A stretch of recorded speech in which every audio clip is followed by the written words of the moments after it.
You are now tuned in to a Talkin' Shop Patreon community podcast. This is the BumpNFeed.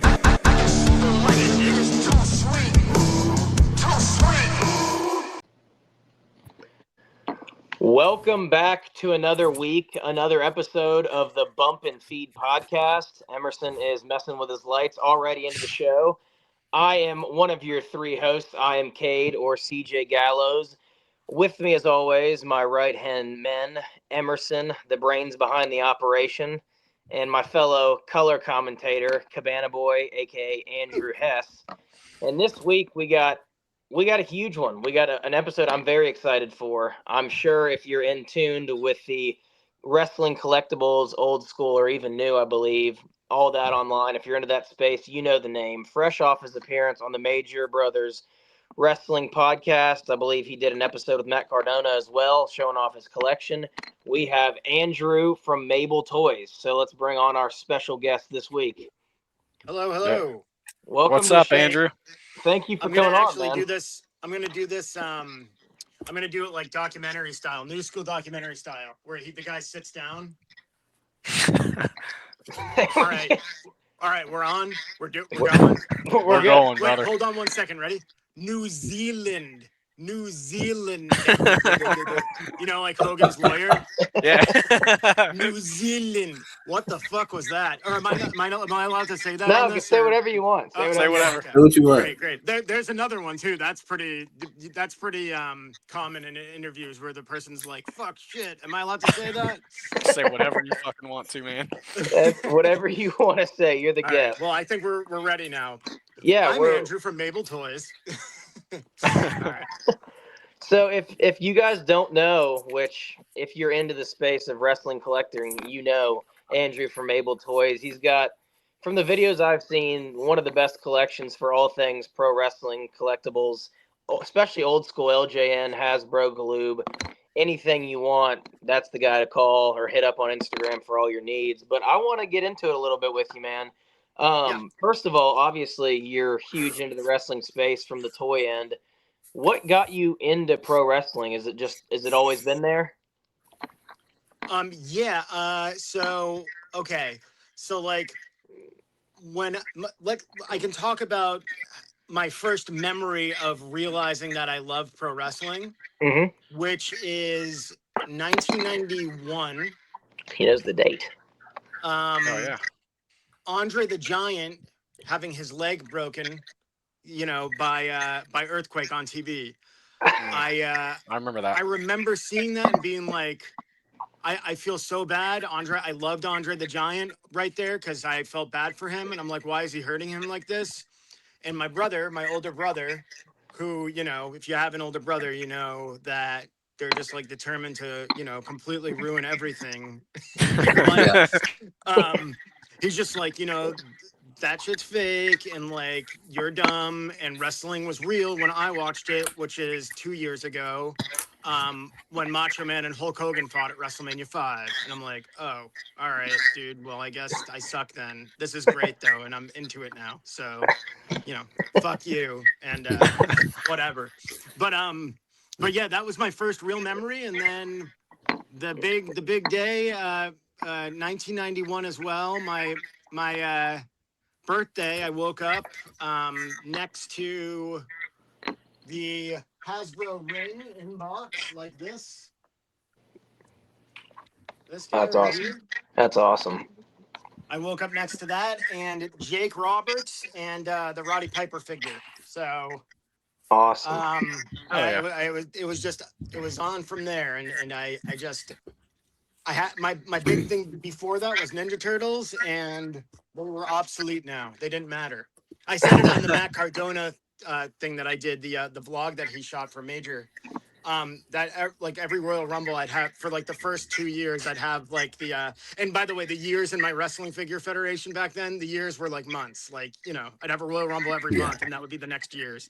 But like the turtle wagon would roll up to the Royal Rumble for the first couple of years, and all of them got thrown right out of it. So So for context, I generally tend to be the older guy on the podcast. I'm 39. I'll be 40 in a few months. How old are you? Because for you to remember something at 91, most, Emerson Yeah, closer in age. Cade obviously not, though he does, know everything because of his dad and everybody kind of sure. educated him on the business. So how old are you, brother? I'm 41. I turn 42 next month. Okay. So we're relatively the same age. So that's, the Yeah. Coliseum home video and all that, which we'll get to. Yes. That's going to be fun because we'll be right there about the same age. So Yeah, because the video stuff is like, it's almost might even be just as important to me as the wrestling figures were in my same. fandom and in my love for like life. Like, I don't know, where would I be if it wasn't for wrestling figures and Coliseum video? I don't know what I'd be doing. I might be super miserable or something. I guess I could have gone into something else, but I don't know. So how did you end up getting into the VHS and toy business? Is it something you just, you loved it as a kid and you kind of always held on to it and that's what you wanted to do? You pursued your passion, or is it, something you kind of fell into? Like, how did that come about? So, when I was younger, I kind of, when I was in like school, like when I was in like first grade, I remember getting sent to the corner for the first time and like being like, what is going on? Like, what is happening here? Like, how could this be happening right now? What did I do that's so bad that I'm facing a corner right now? I didn't get it. So like from that point on, I was like, school sucks. I just want to like play with wrestling figures. And then eventually, like in middle school, I was like, I want to sell wrestling figures.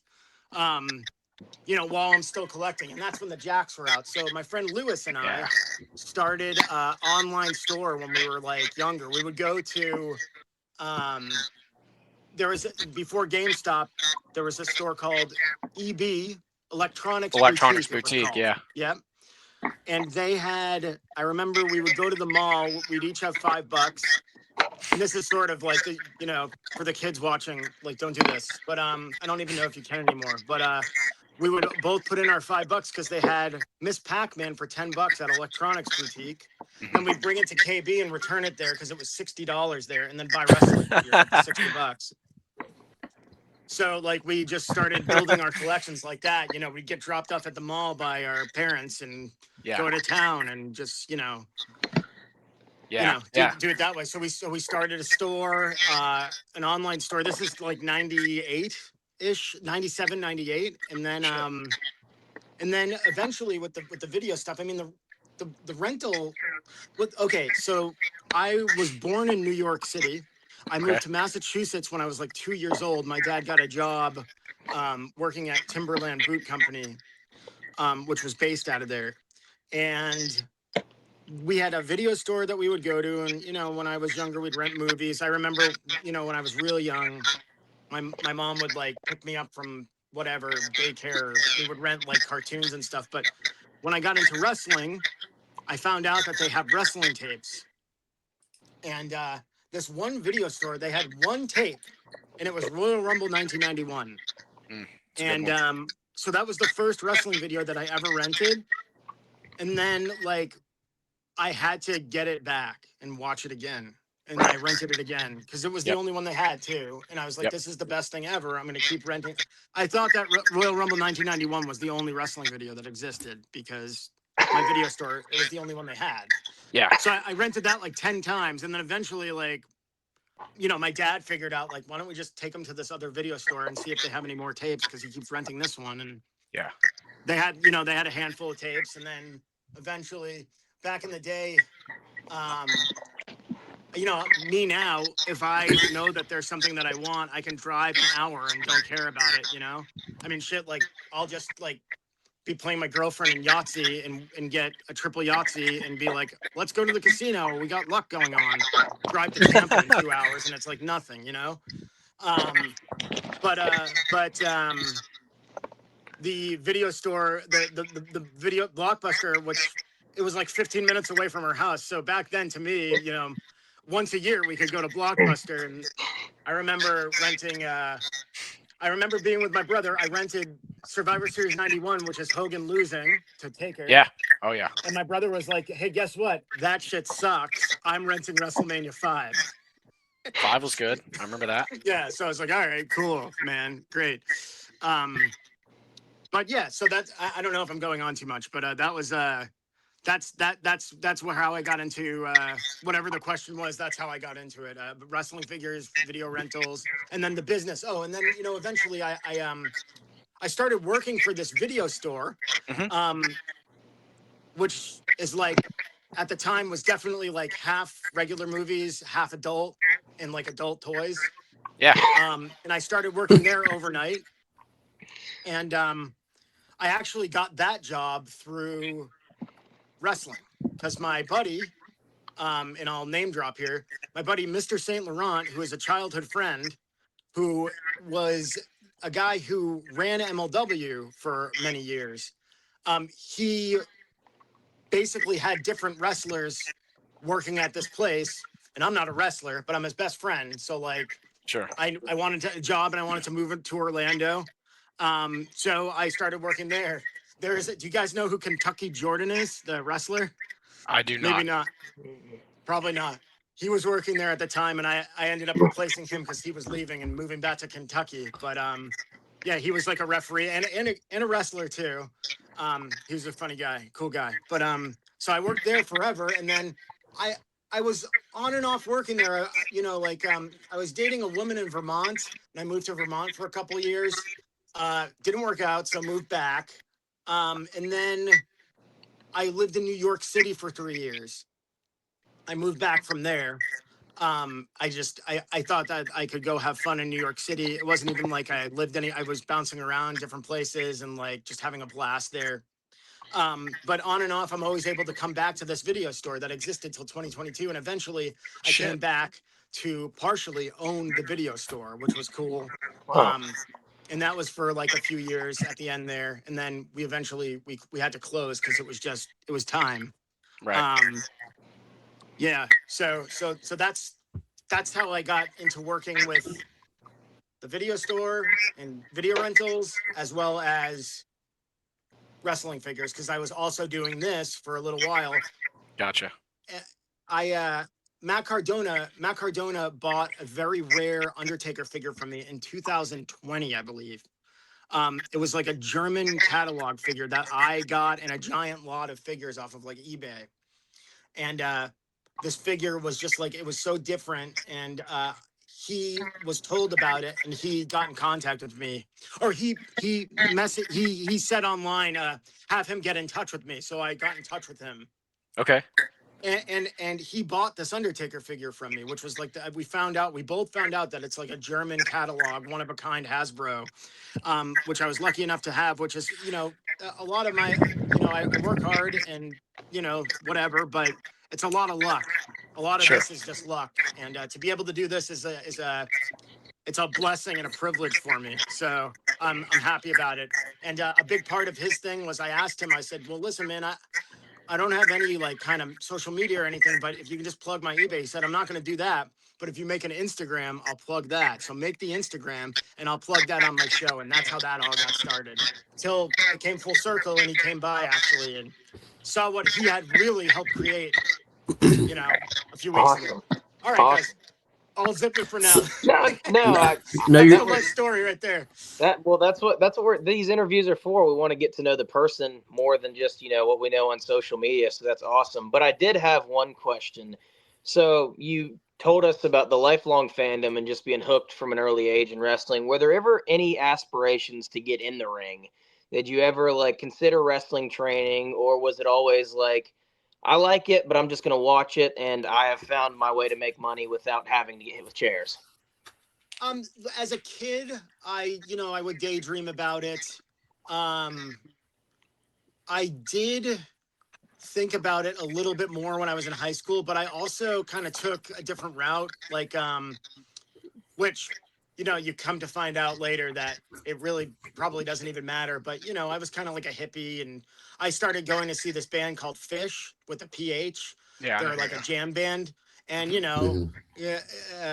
smoking a lot of weed with my friends and like, which I don't do anymore, but, smoking weed is great. It's fine. I can't do it anymore. The stuff now is just like insane.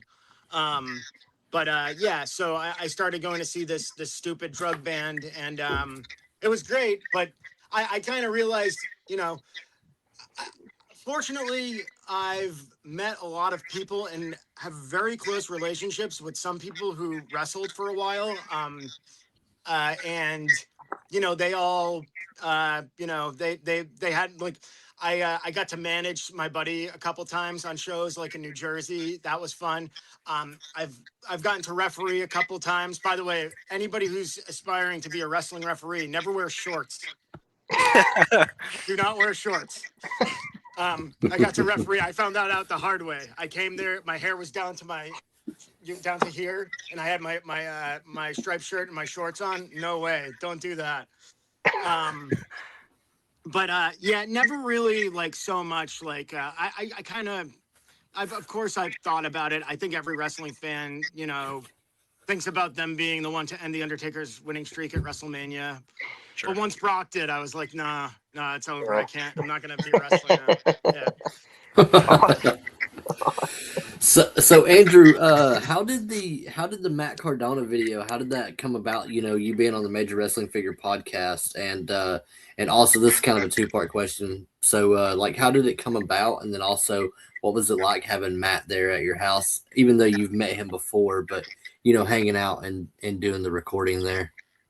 Well, so for a few years now, because he has seen my stuff on Instagram, and those guys, they all follow my page, and I follow them, and like I sold figures to them after that Undertaker figure as well, to him and to Brian Myers.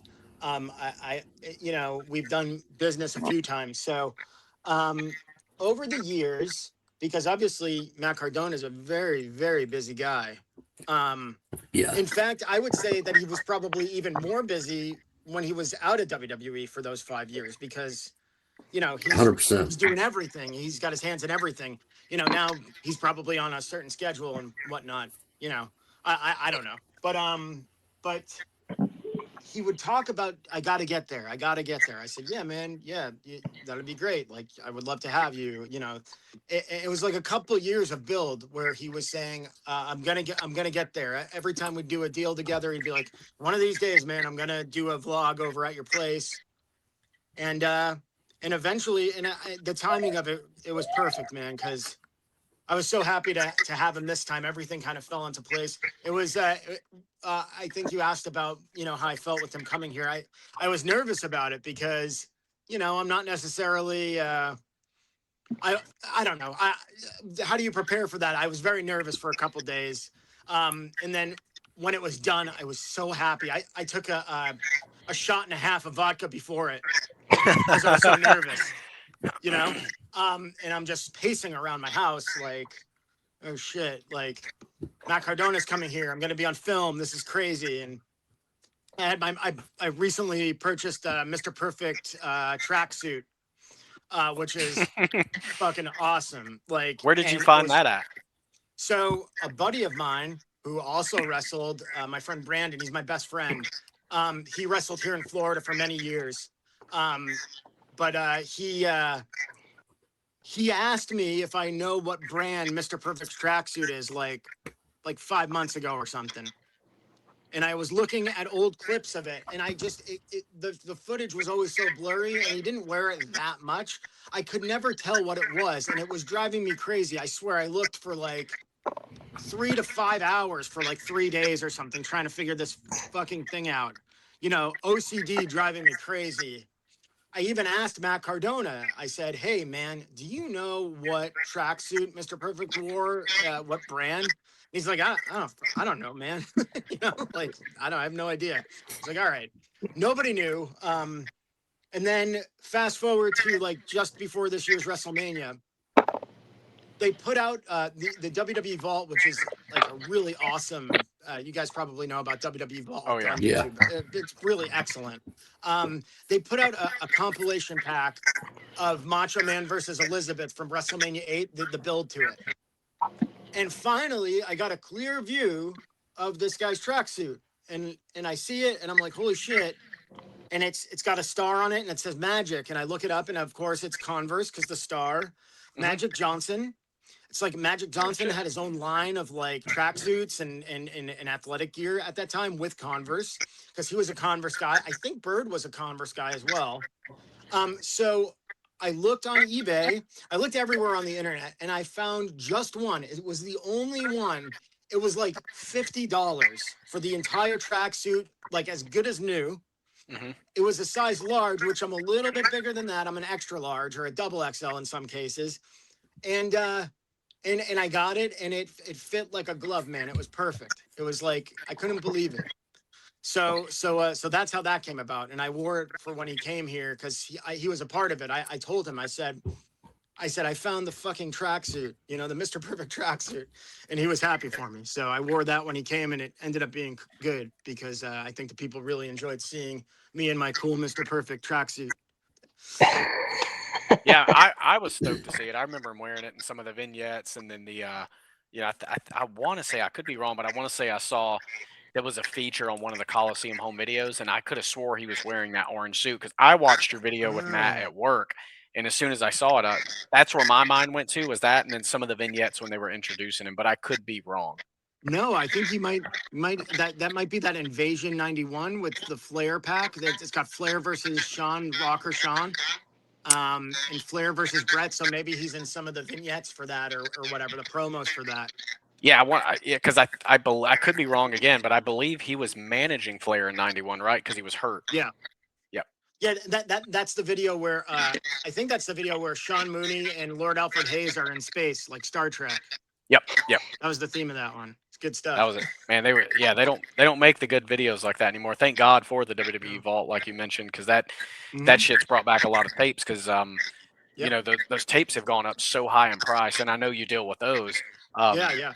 So I can't, necessarily, like a lot of fans like myself, can't go buy them back. So to have them uploaded in digital format and available, to watch with behind no paywalls on YouTube is just super, super cool. Absolutely, and they're uploading videos that have never been uploaded or released on anywhere else, not the WWE Network. They have never uploaded the best of tapes, the best of WWE, best of WWF 1 through 20. Right. They never released those until now on the Vault. They're releasing those. As far as I know, they've never released them. Not on WWE Classics, WWE 24/7, not on the network, not on Peacock. Right. I don't even know what they're on anymore. They're on Netflix. So the Raw's on Netflix, and then I think that they have every WWF pay-per-view on Netflix, but not every WCW pay-per-view or anything like that.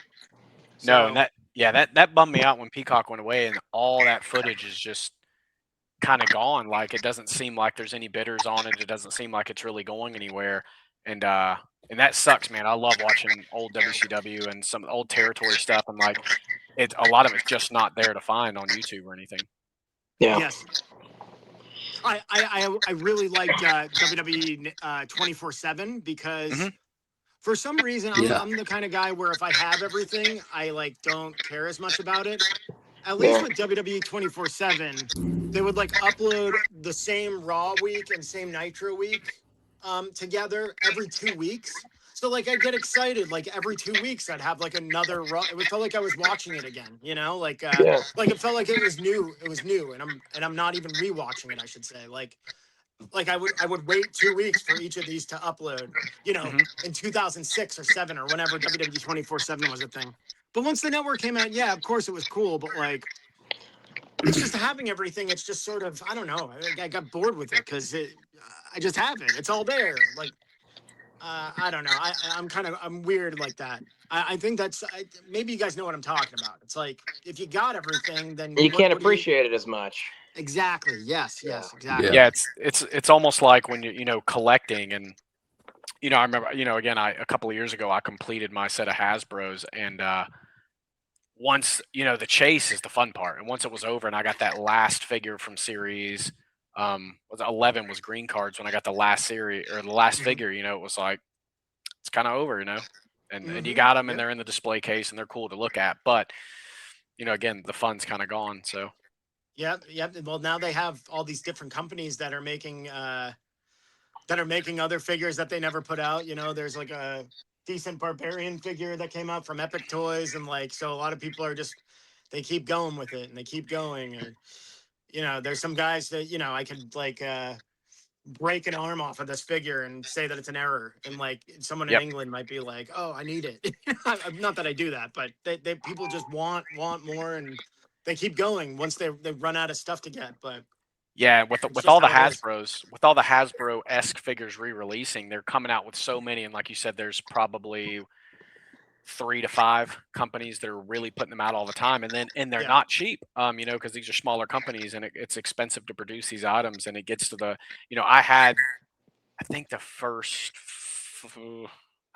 like 8, 9 waves, whatever, of the Mattels, and then they just kept coming out with them and kept coming out with them, and the more they come yep, up with stuff, it costs so much to be a collector, and I ended up selling all those off and just keeping my original Hasbros and Galoobs and a couple of LJNs, um, yeah, just because it costs so much to collect. And now the LJNs are so popular, I think due to yeah, Cardona bringing out big rubber guys, WWE saw an opportunity to make money, and they had the license to these figures, and they're going back and making them, where it's kind of affordable. If you just saw yesterday, the $1 Million Man came out, and it looks like the exact yeah, same mold.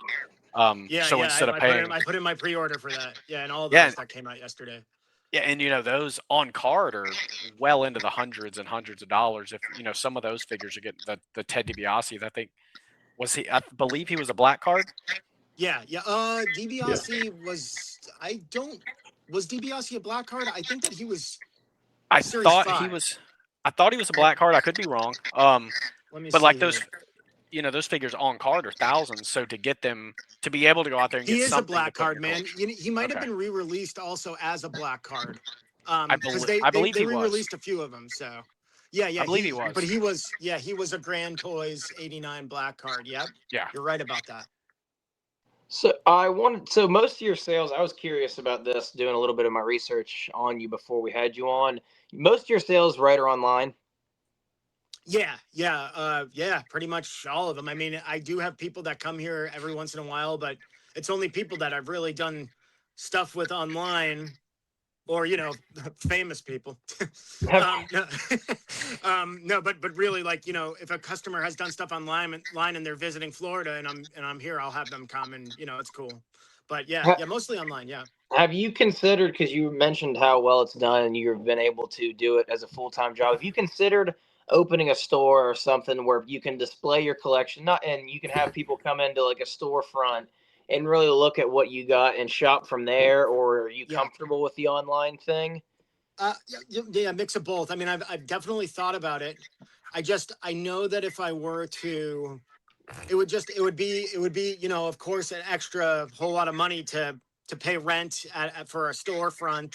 Um, but yeah, I mean, I've thought about it for sure, of course. And the way I got my place set up now, for the first time since we moved into this place, we've been in this place for 5 years now. Um, I finally got it like a couple months ago, exactly how I need it. My garage is like a warehouse. The office is like this, and a big announcement here as an exclusive to your show. Ooh. I actually just bought a house, so Oh no shit, man. thank Good you, job for you, thank man. you. Yeah, yeah, Congratulations. thank you. So, and it's the first house I've ever bought, and so this whole perfect setup that I have now is we got to destroy it. Moving out. We Wow. finally got it, but yeah, yeah, I've thought about it, but no, I think that we're just gonna, especially now. I've also thought about going to the different functions that they have, like Like uh, WrestleCon and things like that. Setting up a exactly. And, booth. and WrestleCade. I know that Yeah. would be awesome to do and fun. And I got friends that set up there, and Hmm. I know a lot of people that do them and try to get me to go. And I just haven't gotten there yet. I don't know. I don't know what it is. I'm sort of, I guess I like being comfortable, and Sure. I think that it takes a lot for me to kind of change, and that's something that maybe I need to change about myself. But we're getting a little deep here. But you know, so yeah. But it might be just that. Well, if you ever do decide, I can almost assure you, you will make a lot of money at one of those conventions, because I know I've been to some with my dad. Those people come to spend money, and in a market that's so niche and hard to kind of break into for some people, you have literally anything that everybody can want. Yeah. And as far as the wrestling collectibles and toys go, so if you ever do decide, I think it'll be a lucrative opportunity for you, definitely. But Cool. So are you still collecting into the Mattel and 3 Jacks? You kept going as far as the buying the figures and stuff. Yeah, like this stuff around me is not even my personal collection. My personal collection is in my garage. I would, if I lived on my own, I live with a woman who's basically my wife at this point, but and she has my we have my Coliseum video pay-per-view collection set up out there because it kind of makes sense. But I got all the Hasbros, the mail-aways, all mint, loose, in the garage, in a bin. I got, for personal collection, I have all of the Ultimate Edition I Mattel. saw that on one of your videos with Matt Cardona. You were showing him that Ultimate Edition collection. Yeah, I got all those. And then I have the Monday Night War collection, but I don't know what I'm going to do now because I stopped collecting those after like 2 or 3 series ago because they kept releasing them and they're just hard to find. And the hunt for them was fun for a while, but now it's kind of just like, man, I don't know. But yeah, I mean, all this stuff. I mean, I sell everything. I sell all pretty much everything. I mean, I can just show you real quick, like a. Oh yeah, here we go. Let's get a room tour. Wow. Look at that, man. So like, it's those are all the Hasbros there. You got bone crunchers up there. Oh yeah, I see it all. And then the garage is also pretty rad. I'll show you. Yeah, take us. So let me see. I don't know if I can flip. We got a tour right here live on the Bump and Feed. I know, man. Impromptu. Yeah, dude. Look at this shit. So this is all my wholesale stuff. Zombie Sailor. This is grapplers and gimmicks. The new, that's Balls Mahoney. Hasbro type figure, Hasbro style. Pastel toys. Yeah, exactly. New Coco Beware that he put out. I got all kinds of funny, like weird stuff here. Ultimate Warrior puzzles. Is that a Milton Bradley board game? This one, this right here, it's a Milton Bradley Ultimate Warrior puzzle. Oh no shit. Oh, I remember those. Okay. Got my WCW hard hat, dude. This is actually mine. Is that a tugboat? No, it's just WCW. When they had this whack logo, put out these hard hats for some reason, and I got my buddy and I got them. My friend Brandon, the guy that I was telling you about, him and I, we wear these whenever we hang out. Not really, but foam fingers. The ultimate personal collection here. This is also, I love Sting. Sting is like my favorite ever, so I got my Sting Wolfpack figure. And I need that Wolfpack figure. You got an extra? I have one of those actually. Yeah, so that one is. I think this one's worth like a couple $100 at this point. I think that figure was right. I think that was right at the tail end of my collecting is when that released because I know I have that figure in my personal collection at my dad's house loose. Yeah, I need that Jack's Classics and I love that Sting figure. I got the AW triple Sting figure that they put out, which is awesome. And I have the Defining Moments Elite. But yeah, so that's it. That's pretty much everything around. Like, I got some basics up here. I like that you have them on pegs. That's nostalgic for me. Yeah, dude. Yeah, I hung these up, and I plan on at my new house. I kind of plan on making pretty much all the walls but one side for these guys that can't be on pegs. Pretty much all of them like that. The walls just all the way down with pegs like that and these boards. So. It's awesome, man. Sweet. Should be nice. Yeah. I have to ask. So, I mean, you just took us on a tour. How obviously some of the newer stuff you can just go on Ringside Collectibles or whatever, but how are you acquiring all this stuff? Like I saw your video and you have like 10 loose of every LJN and every Hasbro. So what is the process of is it eBay? Where is it? You just keep acquiring all of these toys? Well, yeah, it's a lot of eBay. It's because of my time doing this and because of the relationships I've made doing it. Somebody will say, people will come to me with their full collections when they need to sell it quick. They know that I'll pay a good amount for them and everybody's happy. I do that because I also have clientele that will pay because they know that I'm telling them what they're going to get. The description of the figure, I got good customer service, so it's like that. And of course, eBay, I always say I'm on it 25.8. That's my saying. I'm on it 25.8. I when I go and wake up to take a piss or something, I go on my phone to see if there's anything on eBay that I can buy. Like, I'm just in my sleep. I'm doing this shit. So I'm always on top of it, and I'll buy like everything, which is not great. Like, I'll just Hmm. go and buy and spend and worry about it after. Yeah. But it's actually, that's why I say it's a lot of luck. Between you and me, guys, I'm kind of a dope. like like a this is all just like and I said that actually. It's between me, you, and this other guy that I said it to the other night, and he's like, "You're not a dope, man." I'm like, no. I'm kind of a dope. Like, I just buy whatever, and it all just kind of works out. So, Yeah. Well, you know, you can say, well, don't be so hard on yourself because you have turned something you're so passionate in into a full-time job. And the old saying is, if you love what you do, you'll never work a day in your life. So, I Right. mean, you're, Yeah. compared to some other people, I mean, it's awesome what you're doing and a lot of hard work, obviously. But I wouldn't be so hard on yourself. I think it's awesome that you get to do what you're so passionate about, and it's worked I out the way it appreciate has that. That for makes you. me feel good. That's what I was I agree, hoping man. for. I mean, we're Yeah. the Thank we're you. the It's we're the true though. same You're right, age. Cade. You're right. We're the same age.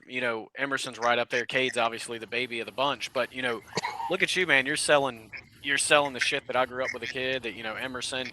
You're doing like Cade said. You're doing wrestling for a real And you don't job. have to take the bumps. It's great. No, I know, and dude, that's like the best part. I mean, I still stub my toe once in a while, but it's nothing. I know, like, Yeah, I listen, I paid my dues, man. I refereed with shorts on. I told you that. that's hard on your Um, knees, Yeah. especially yeah, especially yeah. if you're not wearing knee pads. That can be tough on the knees. Brother, I did not have yeah. knee pads and it was miserable. It was So, bad.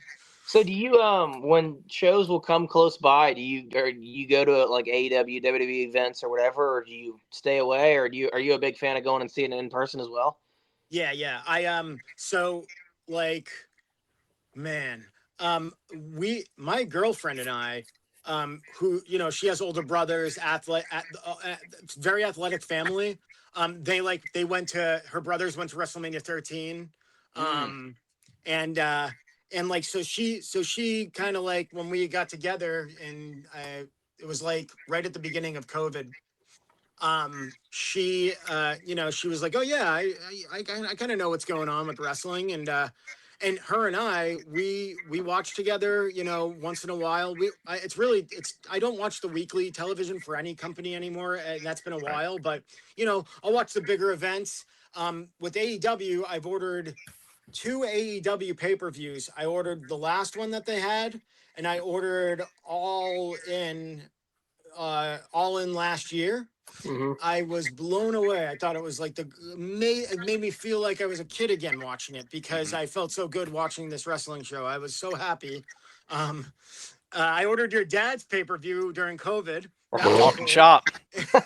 Yeah, I did. My buddy came over and we watched it. But Well, I hope that which was I money don't well order spent. a lot of the pay-per-views, so it's like it's funny, it's funny with that. But my girlfriend and I, we went to the Royal Rumble, which it was kind of miserable, the Royal Rumble, because it's just like, you figure, like, I went to Royal Rumble 2006, and that wasn't even the greatest Royal Rumble or anything. It wasn't even that good, but it was like such an awesome show to go to. Like, it's the Royal Yeah. Rumble. This Royal Rumble we went to was a couple of years ago in Tampa, and it was so big. It was at a baseball stadium. The seats were terrible. Hmm. Um, but her and I like to go to these smaller house shows, which they don't run anymore. Yes. We went Right. to a small house show. So we took her niece, who's 11 and a big wrestling fan. And I promise you, she will be like in WWE someday. This girl is like, she's a super athlete. She's a beautiful girl. I'm not trying to be weird there, but like, she's very, she's like a really cute girl. Yeah. And she's also a really nice girl, and she loves pro wrestling. And I'm looking at her, I'm seeing green. I'm like, we got to get her into a wrestling school here. It doesn't take that much. It's the wrestling school. I've noticed, even with inflation, it's been the same price forever, $3,000 and you're in. So I'm willing to put up half of it with her. But It's I think she'll do really good. So like, I believe so. She's not in high school yet though, so you never know. It's like, you know, this girl's probably gonna go to high school and be like, what the fuck, you know? And you know, I'm doing my own thing now. But yeah. So we went to a house show in Kalamazoo, and that was fun. Small venue house shows I love. They don't. I guess they're going back to maybe running that, but like, when Jeff Jarrett was running the house show game there for a couple months, I was like, fuck yeah, we're gonna get some like old school, you know, USWA style fucking house show stuff, you know, or whatever. It didn't really happen that way, but we like going there. Awesome. And we went to one in New York, like right outside the city. They had one that was cool. So we just enjoy that. Her and I go to New York City like 3 times a year just to go eat. We go for 2 days and we just go to our favorite places to eat and come home. That time we stopped at a house show. So Awesome. yeah. Well, do we want to start asking our questions that we do weekly, guys? I think Emerson had he had one last question we had. Oh, okay. Yeah, I did have one last question, Andrew. Yeah. So I know your toy company is Mable Toys. Obviously, you named it after your late dog. For your dog, you to name your business after a dog, obviously must mean a good bit to you. So tell us about the dog, man. How did the dog, and then how she's impacted your life? Dude, that's so nice of you. That's so nice that you asked me about my dog, man. About Mable. Oh man, so Mable is a rescue dog, and like real old school kind of rescue. A friend found her running on her farm, and there she was, Mable, and you know, she wasn't microchipped. She was like very sick at the time, just from being out there. And I got her in 2017. You know, we found out that she was like 9 years old or 10 years old, just based on her teeth. So I had this dog, and like, you know, I started Mable Toys because I love my dog so much. She lived till she was like 17 years old. Wow. Oh yeah. Yeah. Wow. Yeah, and you know, she lived in this house with me. And I don't know, man. It's like, you know, you lose a dog, you lose a pet, and it's miserable. And I named her that, sort of not thinking about it, but I'm so glad that I did. I named the business Mable Toys. And yeah, it's that you see on the logo, that's her. I got Mable Toys pens. And that's Mable, and she's Wow. the law. And you know, we always had fun with her. She was such a cool dog. She was you know, we just loved the dog, and now we have Thumper now. He's the man. I should go get him. You want me to go get him? Yeah, absolutely. Go get him. Let me go see if I can get him. What a collection, man. Man, I would fucking love to hang out there and just look through and see what all this guy. I could have a field day in this guy's house. We got to do shit. we got to do a bump and feed tour one time to review Mable Toys headquarters. We just go over. There's Thumper. Thumper, look at him. Look She's at him. fucking Look at thumping, Thumper. man. There's Thumper. What is Thumper? A hound dog? He's 100% beagle. Look at those ears. Beagle. He's camera Yeah. shy. Come on, brother. You're a national. Yeah, He's dude, like, man, come I'm on, not talk looking to at the these guys. You got to We get him can up do with a that howl. little. Come on.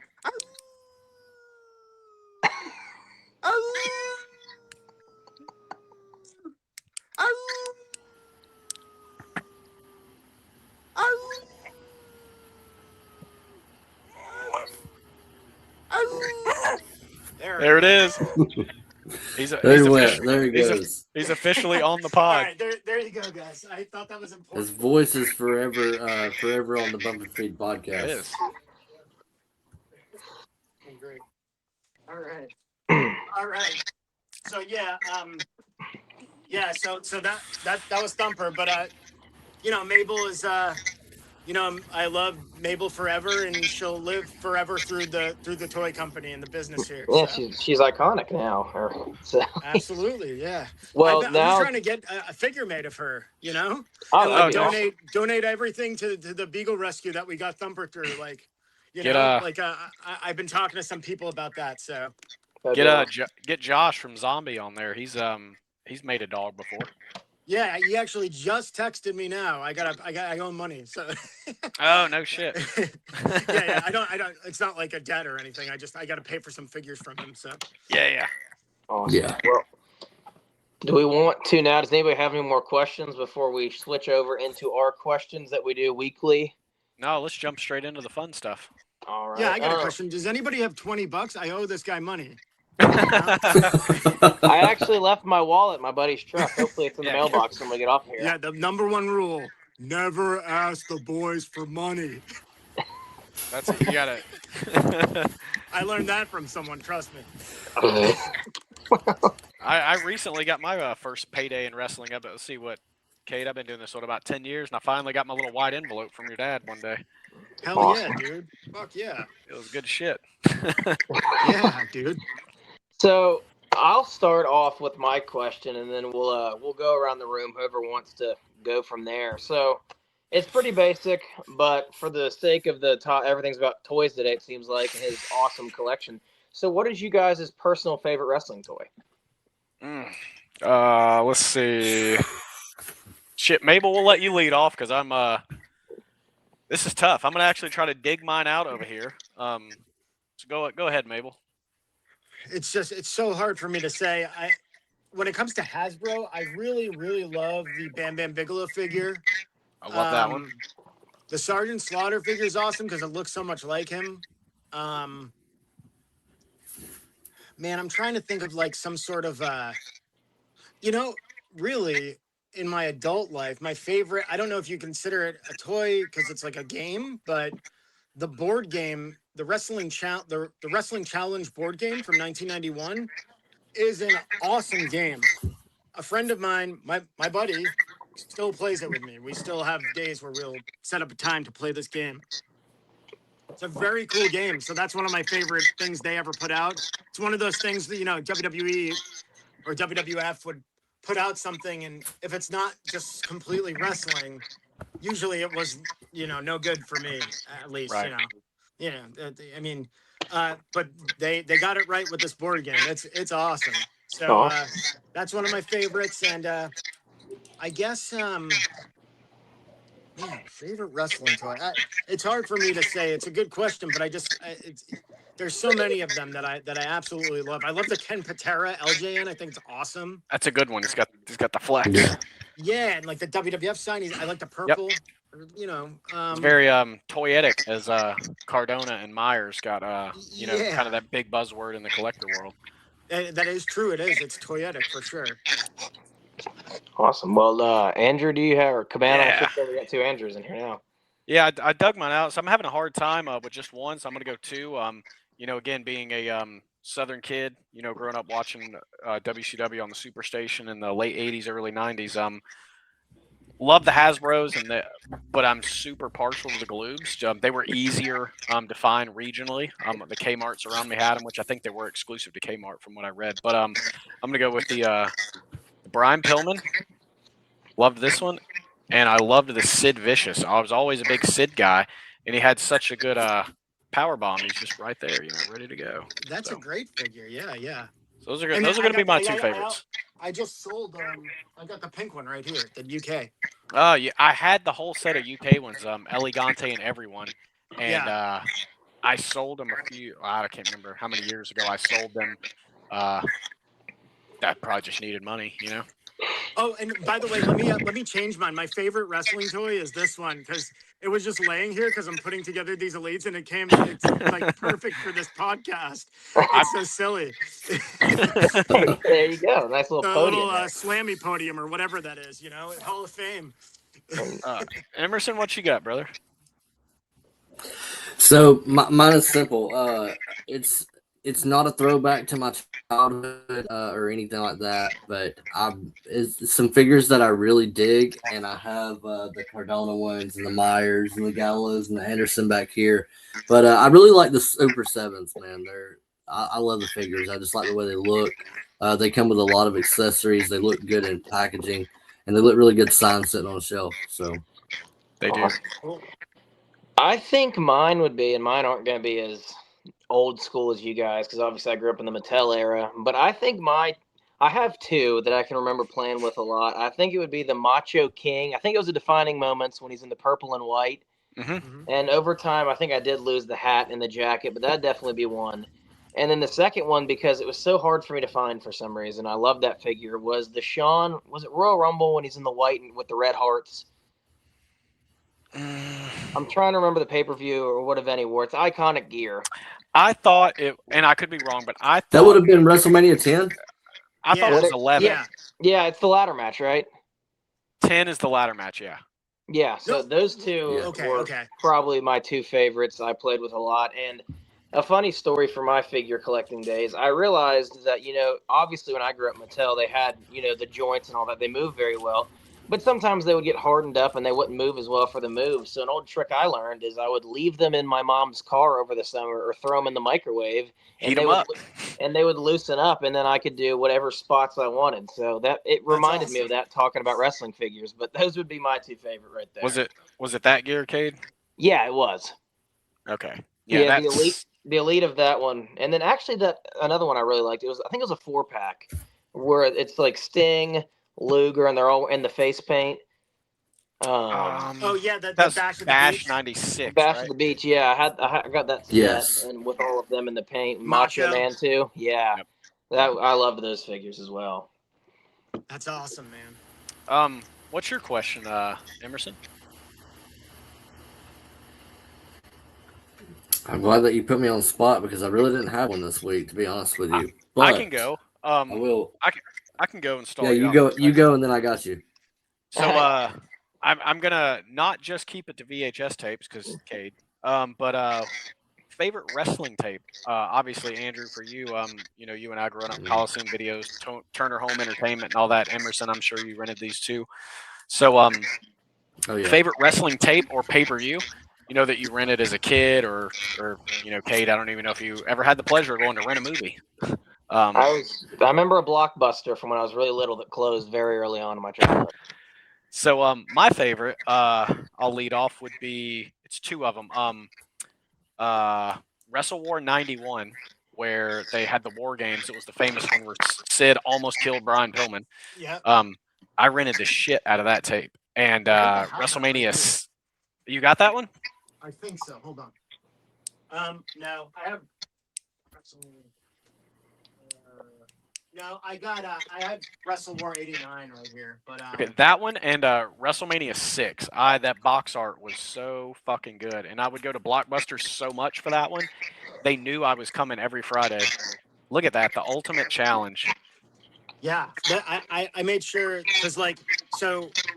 That one's sealed, right? What's that? That one's sealed? This is not sealed. Okay, it looks fucking good.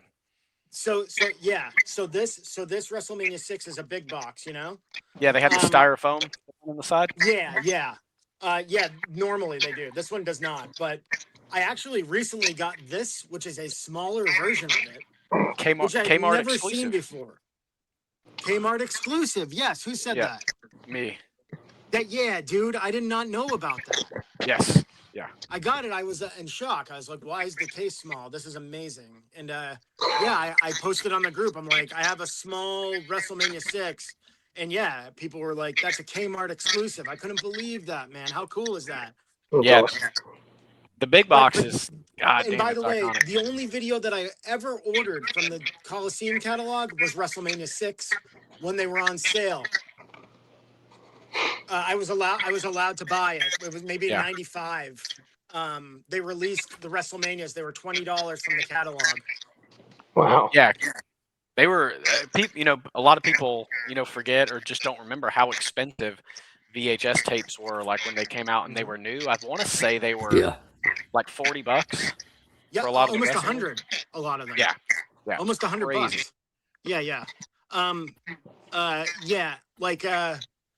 That's why at that point I was allowed to order them, because I think at the time even the other videos that weren't on sale were like $50-$60, so crazy for VHS tape. Yeah, crazy. Emerson, do you have a favorite wrestling tape or pay-per-view for us? So mine is always the same. Mine never changes, and it's actually a VHS tape that I need to purchase. But mine, in my opinion, is the greatest WrestleMania of all time, the greatest WrestleMania match of all time. WrestleMania 10, Shawn Michaels versus Razor Ramon. That was a good. That I have sealed. The Coliseum. There you go, Emerson. You need to buy it. This gentleman has it. Well, no, that's It's probably not for sale.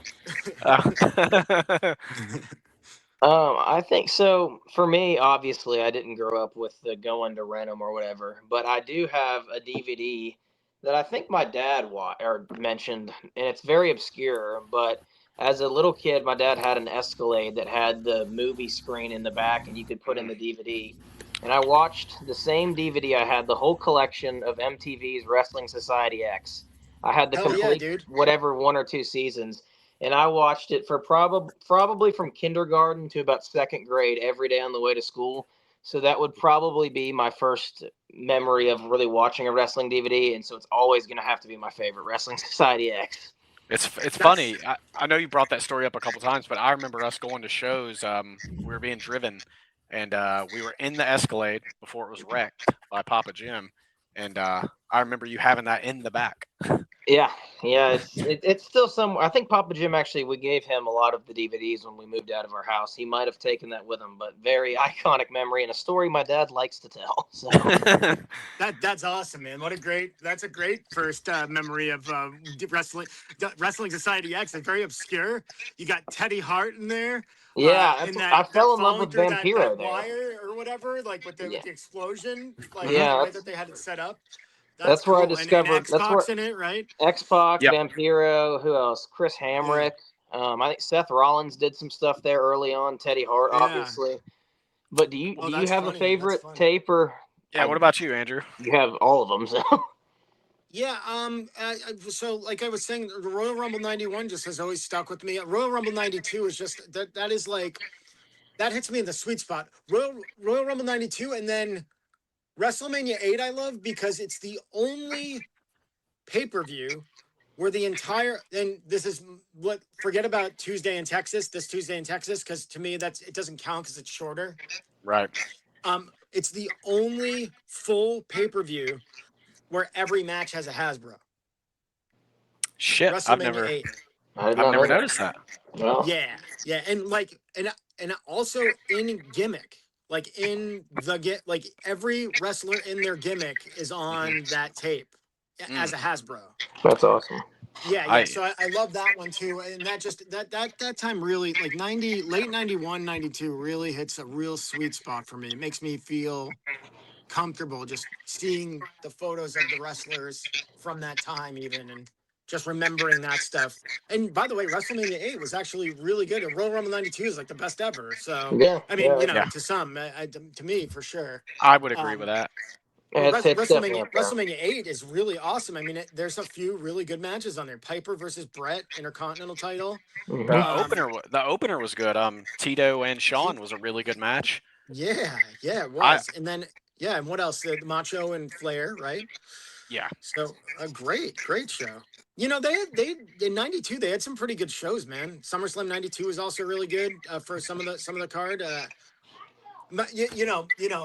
Macho versus Warrior at WrestleMania 7. I mean, that's still like one of my Great match. ultimate wrestling match to me. One of my favorites ever. I mean, I really love the Ultimate Warrior too. So it's like Very toyetic. He is toyetic, that's for sure. And he Well, was back then too. But yeah, I loved watching him. In match really with those matches with Randy Savage. WrestleMania 6, like you said, man. Like, as a kid, how could that not be the tape that I bought when I had a chance? Like, That's you got the Hogan and Warrior on there. That's two like biggest guys. the superheroes, man. And I believe that was like the first time I ever recall Baby versus Baby. Two big stars like that. Yeah. Oh, yeah. That's the first one that they ever did like that, right? Babyface versus babyface, good guy versus good guy, main event. Yeah. Yeah, where you have your two top guys for sure, because that really didn't happen a lot back then. So will this make you take back your previous statement, Cabana, where you said Ultimate Warrior had the worst finish of all time? No, I still stand by that. That fucking gorilla press into that goddamn splash was just terrible. Well, Yeah. Emerson, did we buy you enough time to where you could think of a question? Yeah, yeah, you did. So my question is, and I'll answer first. If you could own any piece of wrestling memorabilia, whether it's a figure or anything, what would be your holy grail piece? I know for me, I have some really cool pieces. I have Luke Gallows' ring worn gear that is featured in the last WWE video game that he was in. I have Machine Gun's gear that he won the Never Openweight Championship in for the first time. But mine would be Sting's gear from Starrcade '97. Oh, that was a Oh great wow. one. Okay. Yeah. It doesn't have to be gear; it could be a figure or anything, but just along those lines. Yeah. Cade? I think it's funny you mentioned Dad. I actually the one piece of gear Dad ever, and this is not my answer, but it's a little side story. The one thing I ever had him save, because Dad sells everything, and I'm always telling him Yeah. like you need to have a few pieces that just your legacy, whatever. And I made him save so I can have later on down the road his WrestleMania gear that he wore in the ladder match with the Hardys, Enzo, and Cass. So I did, and Sheamus and Cesaro. I did make him save that, so I have the jacket and the whole get up. So that's cool. But if I could own anything, it would probably be the purple tights Edge was wearing in the iconic ladder match when he spears Jeff Hardy, the triple threat TLC. It's probably my favorite moment. My favorite wrestler of all time is Edge, so it'd probably be the purple tights he was wearing that night in that match. Very I cool. would Very cool I would stuff. love to have a beautiful Bobby Eaton ring jacket from probably 1990 WCW was my favorite ever. So I would love to have a beautiful Bobby Eaton jacket. His memorabilia, it really doesn't exist. He didn't market himself well after, and then he was a heel, kind of a mid card heel, great worker, so he didn't really have a ton out there. So I would love to have that, and then an honorable mention to a Sex Ferguson Ribera jacket. Wouldn't that I'm be great? sure we could make that. Well, What about you, Andrew? One of Dusty Rhodes' mufflers. No. Well, oh no, you thought I meant that. I mean one of his actual mufflers on his car. Right. From the vignette when he was the American Dream vignette. Exactly. Common Man. Yeah. I remember that. No. I just Larry Zabisco's AWA nunchucks maybe. That'd be fun. No, no, I don't know, dude. Like there's a bunch of stuff. I'm trying to. It's hard to pick just one thing. Yeah, it is hard to pick one thing, right? And I've never been asked this, so. Yeah, I guess it would probably just come down to something, something special of a wrestler that would want to give it to me. Scott Hall gave me. Scott Hall personally gave me a shirt that Masahiro Chono gave to him. that's awesome. That's very nice of him. Wow. Many years ago. Because him and I, which we can probably do a whole other show on my relationship with Scott Hall over the years, but him and I had a real friendship, and he would give me shirts sometimes, and he gave me this Masahiro Chono shirt, and when his son Cody started wrestling, and I don't think that he does any wrestling anymore, but No. I think so. Scott told me, he said, listen, if I ever see this shirt on eBay, you're dead. And I'm like, all right, man, I'm definitely not going to put this shirt on eBay. Like, don't worry. And like months later, his son started wrestling. And I said, hey, Scott, I'd figure, your son's wrestling.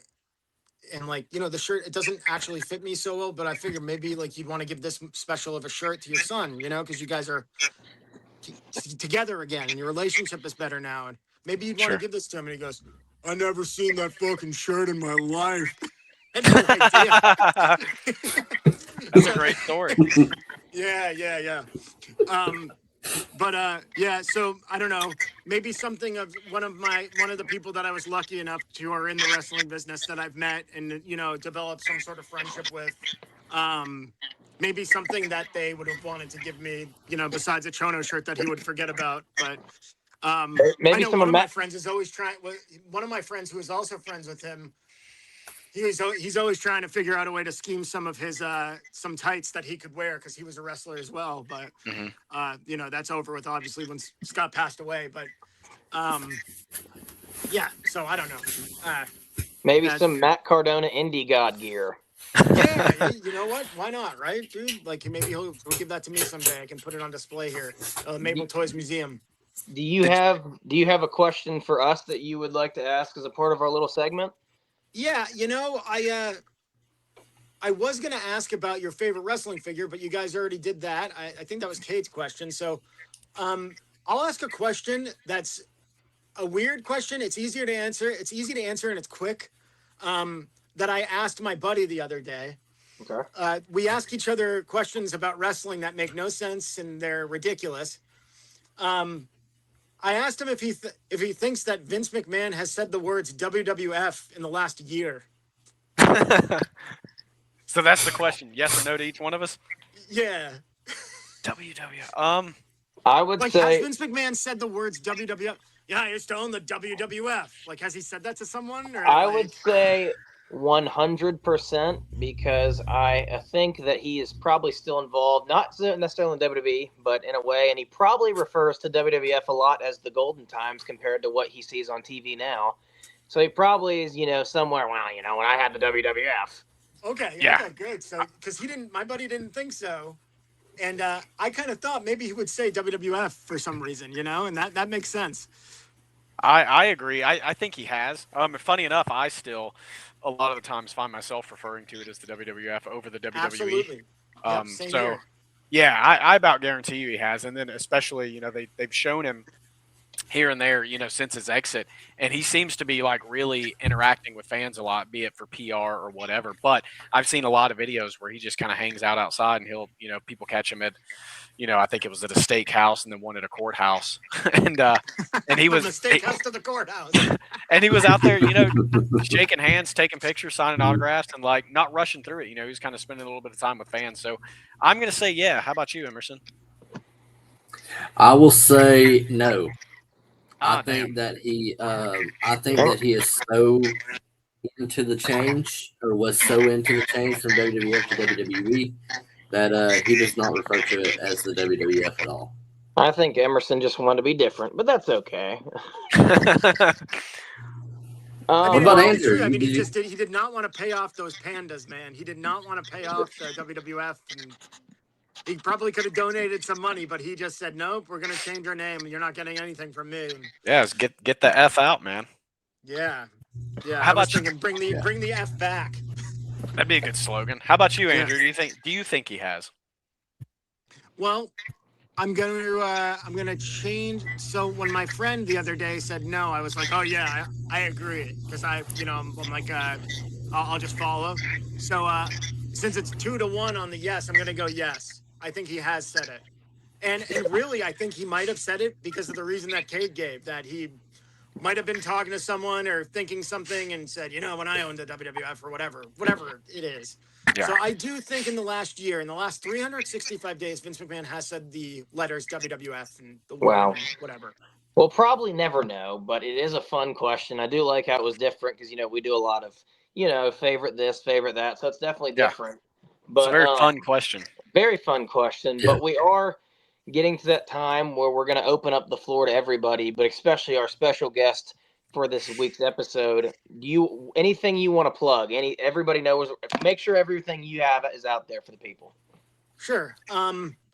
Instagram.com/Mable Toys. That's MABLE, not MABEL. EL is like the wrestler, Mable Viscera. It's MABLE Toys, TOYS.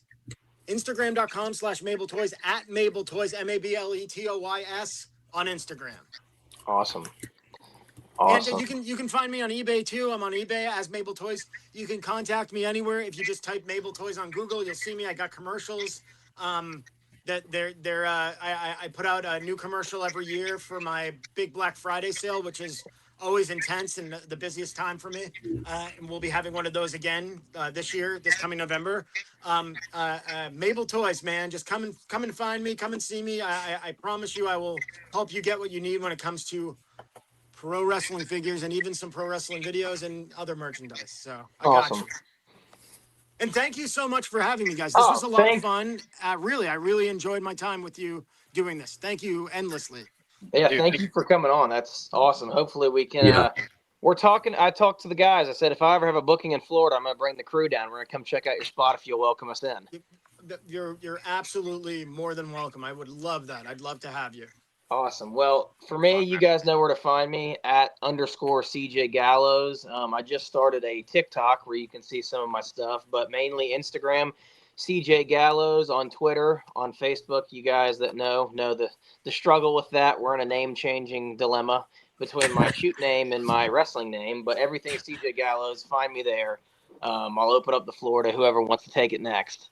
just follow the Bump and Feed podcast. That's Bump, the letter N, Feed.